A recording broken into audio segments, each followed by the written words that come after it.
আমরা লক্ষ্য করেছি যে বিগত কয়েকদিনে কিছু বিচ্ছিন্ন ঘটনা ঘটিয়েছে এই বাংলাদেশ জামাত ইসলামী বিভিন্ন জায়গায় সারা দেশে উত্তেজনা সৃষ্টি করছে, বিভিন্ন জায়গায় মিছিল মিটিং করছে।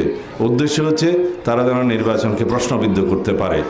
কিন্তু যেখানে আইনশৃঙ্খলা পরিস্থিতির অবনতি হবে সেটা সরকার দেখবে, নির্বাচন কমিশন দেখবে, স্বরাষ্ট্র মন্ত্রণালয় দেখবে, আইনশৃঙ্খলা রক্ষাকারী বাহিনী দেখবে।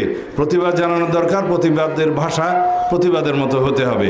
এগুলো নিয়ে উশৃঙ্খলতা সৃষ্টি করা যাবে না। কেউ যদি এগুলো ব্যবহার করে উশৃঙ্খলতা সৃষ্টি করতে চায়, কোন জেলায় কী সংগঠিত হলো, কী উত্তেজনা হলো, এগুলো নিয়ে যদি রাজনৈতিকভাবে উত্তপ্ত করতে চায় মাঠ, তাহলে পরে আমরা হুঁশিয়ার করে দিচ্ছি। বাংলাদেশের জনগণ গণতান্ত্রিক উত্তরণের জন্য অধীর আগ্রহ অপেক্ষা করছে। এই গণতান্ত্রিক উত্তরণের প্রক্রিয়াকে যারাই বাধাগ্রস্ত করবে তাদেরকে জনগণ অবশ্যই প্রত্যাখ্যান করবে ইনশাআল্লাহ। আমাদের সাথে যারা প্রতিদ্বন্দ্বিতা করছে নির্বাচনে, তারা কেবল এটাই বলছে যে ওই মার্কায় ভোট দিলে জান্নাতে যাওয়া যাবে। আল্লাহ রাব্বুল আলামিন ফয়সালা করবেন হাশরের ময়দানে কে কোথায় যাবে। এই ফয়সালা কি এখন কোনো পার্টি করে দিতে পারে? শুধু দলের নামের শেষে ইসলাম থাকলে তো ইসলাম হয়ে যায় না। তাহলে এখানে যত নুরুল ইসলাম আছে সবই তো ইসলাম হয়ে যায়।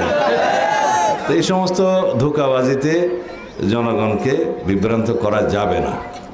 আমরা সেজন্য বলেছি এটা একটা জাতীয় প্রতারক দল। বিএনপি যে সমস্ত পরিকল্পনার কথা বলছে এগুলো নাকি অবাস্তব।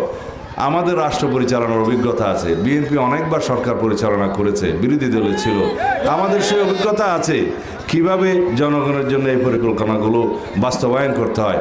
সেই জন্য আমার নেতা বলেছেন আমাদের একটি পরিকল্পনা আছে এই দেশের মানুষের জন্য, এই দেশের জন্য।